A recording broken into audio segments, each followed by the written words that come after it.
Isipin natin, pag gulay, prutas, maganda sa diabetes, di ba? Yan ang isip natin, pero hindi po.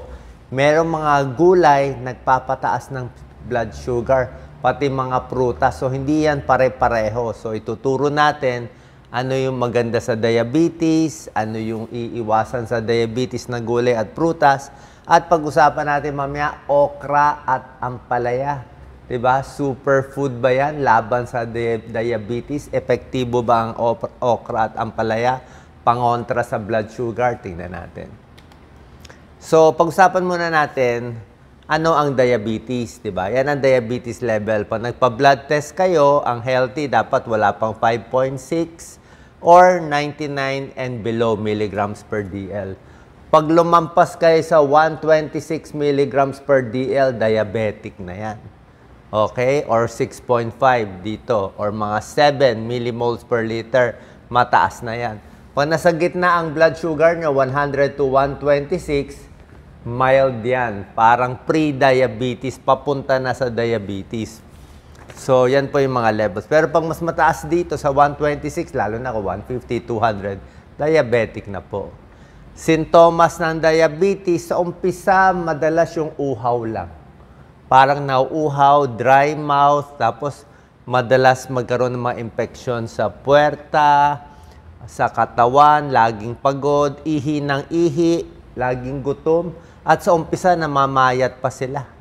Okay, later on na magkakaroon ng pamamanhid sa paa, mga late signs na yon, impotence, hirap na magtalik, late signs na yon, sugat na hindi gumagaling, lumalabo mata, mga late signs na yon. Early signs talaga nauuhaw o pwede nilalanggam yung ihi. So ito, yan, tingnan natin gulay muna. May mga gulay nakakataas ng blood sugar, itong mga nilista ko. Katulad ng squash, kalabasa. Okay? Very healthy ang kalabasa, may vitamin A, maganda yan sa katawan. Ang problema kung diabetic ka, maraming carbohydrates. Okay? Mataas ang glycemic index. So, pag marami kang kinain na kalabasa or squash, parang kanin na rin yan. So, dapat konti-konti lang. Number 2, patatas. Okay? French fries, yung gusto natin. O, kahit baked potato, healthy naman, mataas kasi starch and carbohydrate content. Parang kanin na yan, parang mashed potato, di ba?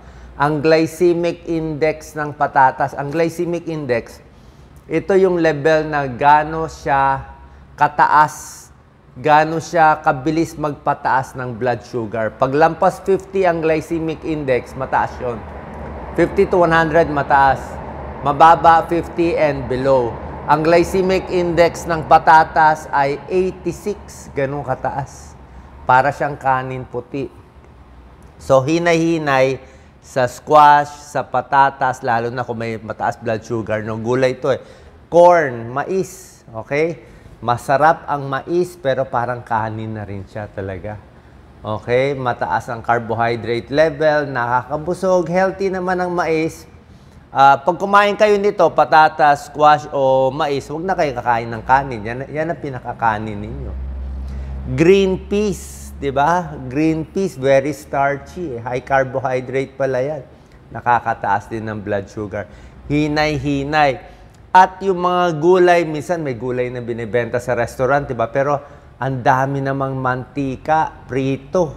Prito, mamantika yung gulay, saturated fat, hindi na healthy. Kasi gulay na nga siya, nilagyan mo ng butter. So, yan yung mga 5 gulay na iingatan natin. Okay? Ano naman yung mga gulay na maganda sa diabetes? Bukod sa mame, tuturo natin okra at ampalaya. So, yung ganitong mga green leafy vegetables, maganda yan. Carrots, spinach, cucumber, pipino, broccoli, mga kangkong, green beans, talong, kamatis, okay yan. So yan, green leafy vegetables. Papakita natin mamaya. So mas maganda yung ganitong klase. Okay? Itong nandito sa side ko, mas healthy to.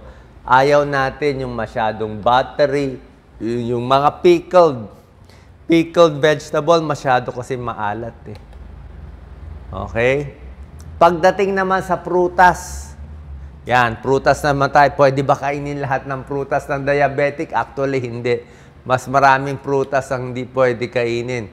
May sinasabi tayong glycemic index, di ba? Ito yung glycemic index, yan.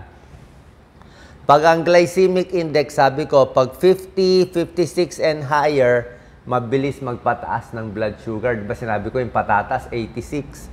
White rice, parang 100 yun eh. So, pag more than 50, nakakataas ng blood sugar. Pag wala pang 50, parang ngayon, 55 below, medyo okay. Mas gusto mo, mas mababa pa. So, tignan natin ang glycemic index nitong mga prutas. Yan. Pakwan. Favorite ko, pakwan, 72. Nagpapataas talaga. Lampas 50, ayan o, 72 ang taas. Diba, matamis eh. Pineapple, pinya, 66, ang taas din. Melon, parang watermelon, 65.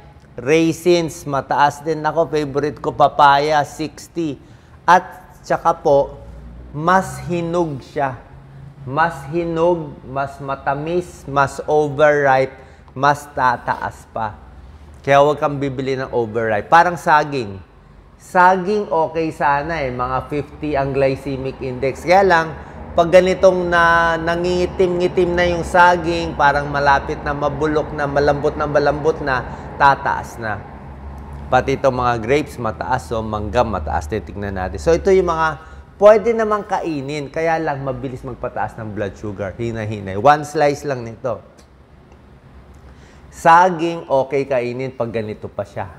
Pero pag ganito na overripe na, tataas na yung glycemic index. Okay, ano naman yung maganda for diabetes na pwede nyo kainin? Ang mababa talaga, apple eh. Mansanas. Yan lang ang mababa o 39. Siguro matabang, di ba? Matabang eh. Pears, yan o, 38. Suha, pwede na suha, 25. Cherry, wala naman tayong cherry. Yung mga cherry natin matatamis. So, suha, apple, pear, konting saging na wag overripe, pwede.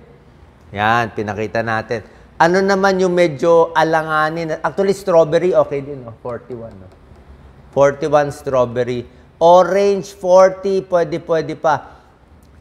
Ito ang alanganin, grapes. Sa akin, mataas ang grapes, 53. Depende sa grapes. Siguro yung grapes na matamis, mataas yan. Kaya hanggang apple ka na lang, suha, hanggang dyan na lang tayo. Orange, pa konti-konti. Strawberry, okay. Grapes, konti. Pero itong mga iba, magtago tayo dito. Mangga, mataas din eh. Wala lang dito eh. Mango, I think is high. Mga 60, 65 din yun. Mataas ang glycemic index. Ayan, no? Ayan, no? So, ito yung summary. Pakita mo, Doc Lisa. Ito yung very high sugar, melon, pinya, ito high pa rin. Ayan, mangga, oh. Mangga, mataas. Ito mga mabababa, apple, avocado, suha, pear, strawberry. Yan. Okay? O, pag-usapan naman natin. Ang favorite natin, ito, pampababa ng blood sugar na to, ha? Mga foods to lower blood sugar. O, tingnan natin. Green leafy vegetables. Siyempre, basta green leafy, maganda pagkaluto. Okay yan. Ito ang pinag-usapan natin. Epektibo ba ang okra at ampalaya para sa diabetes? Ito pa yung pag-aaral. Ang okra, favorite ko to. Marami siyang vitamin C, vitamin A, B, C, at zinc. May potassium and folic acid. High fiber siya. Diba? Very fibrous siya eh. Dahil high fiber siya, maganda siya, pampababa ng cholesterol, pampababa din ng blood sugar. Basta high fiber foods, nakakababa din ng blood sugar. So, nababawasan niya yung absorption ng blood sugar, pati yung maganda rin sa panunaw natin, di ba? Merong parang malagkit sa loob, pwede kainin yan. Okay, so itong high fiber, may tulong sa diabetes, pero sa pag-aaral, wala pa po ganun karami. Okay, pwede ba ito ipalit sa gamot? Dapat ituloy nyo lang yung gamot nyo, tapos kumain kayo ng maraming gulay, itong mga healthy gulay, tingnan natin kung bumaba yung blood sugar nyo, baka mabawasan natin yung gamot nyo. Or kung mild lang yung diabetes nyo, hindi naman ganun kataas, let's say 126 lang ang blood sugar nyo, baka makuha na. Pero yung mga nababasa nyo na sinasawsaw sa tubig overnight, wala po tayo nakitang pag-aaral doon eh. Pero okra is healthy, low calorie, may tulong sa blood sugar. Pangalawa, ampalaya. Favorite ko to. Okay? Sa lahat ng gulay, ito favorite ko. Ito nakakababa siya talaga ng blood sugar. Merong mga pag-aaral yan. Meron siyang component na parang insulin eh. Meron siyang yung charantin eh. Meron siya pampababa ng blood sugar. May konting pag-aaral yan. Yung mga blood sugar sa katawan nilalagay sa liver, sa muscle, sa cellula para bumaba. Pwede siya sa mga pre-diabetes, diabetes. May ilang pag-aaral nagpapakita. Actually, may isang pag-aaral. Pag kumain ka ng maraming ampalaya, parang uminom ka na rin ng isang tableta ng anti-diabetes medicine, pampababa. Okay? Pero pwede ba siya ipangpalit sa gamot? Depende kasi sa taas ng blood sugar. Tulad na sinabi ko, kung mild lang ang diabetes mo, halos hindi naman tumataas, mababa lang dose ng gamot mo, subukan nyo. Kain kayo maraming ampalaya, maraming okra, di ba? Iwas sa mga matatamis, matataba. Baka matanggal yung diabetes mo. Baka bumaba siya, di ba? Pero kung mataas ang blood sugar mo, kung very high, let's say 400, 300, naka-insulin ka, pag kumain ka nito, bababa pa rin siya, pero baka hindi mo matanggal totally yung gamot mo. At least mababawasan mo yung gamot mo. So, effective sila for diabetes. Hindi lang natin ina-advise na palitan yung gamot. Tuloy pa rin yung gamot nyo. Tingnan nyo lang gano'ng kababa ang ibababa ng blood sugar. Pag healthy tao, pwede pa kumain ito? Pwede po. Hindi naman babagsak eh. Whole grains, mas gusto nila wheat bread, brown rice, mas maganda. Lean protein, ito yung mga pwede nyo kainin. Baka sabihin nyo, puro bawal kainin. Mani, pwede. Wag lang masyado marami. Wag lang masyado maalat. Strawberry, tulad na sinabi ko, okay. Green teas. So, tubig pwede. Lahat ng tubig pwede. Iwas tayo sa mga juice, soft drinks, iced tea, kahit ano pang mga matatamis. Kahit buko, hinahinay din sa buko kasi mataas din calories ng buko. Healthy ang buko, buko juice, pero may calories din siya. 55 calorie per cup ng buko juice. Apple cider, suka, may pag-aaral yung suka. Nakakababa konti ng blood sugar. So, pag sa salad, suka, gamitin mo sa ulam, suka, kalamansi, pwede. Imbis na toyo, patis, ilalagay natin sa mga sausawan natin. Tubig. Mas maraming tubig, mas maganda para sa blood sugar. Kamatis, okay lang kamatis. Spinach, green leafy vegetables, napakaganda. Vitamin C, iron, antioxidant.